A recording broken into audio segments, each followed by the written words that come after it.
Do you have a dream of home ownership for 2026? Is that your New Year's resolution? Today, I'm going to give you a few tips on things you can start doing to prepare right now for buying a home in 2026. First and foremost, you need to make sure not to overspend during the holidays. Way too many people set themselves up for failure financially in 2026 by spending too much in 2025.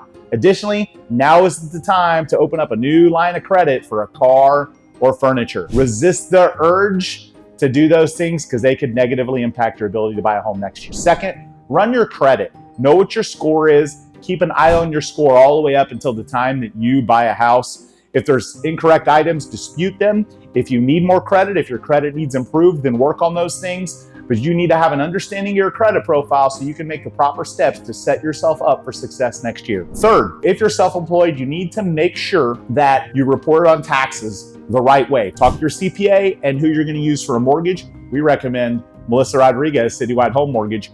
But you want to make sure to get all that together so that when you file your taxes and when you wrap up the end of the year, everything can line up so that you're able to qualify. The fourth thing, and this is also really, really, really important, you need to figure out how you're going to come up with a down payment.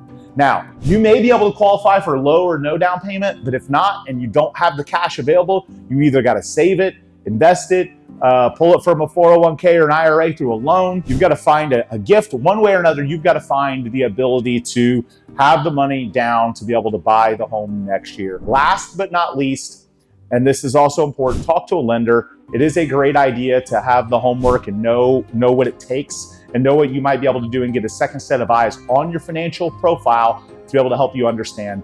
And then start getting ready, understanding neighborhoods, starting to keep an eye on the schools and the districts and different things that you like about where you want to be and start to fine tune.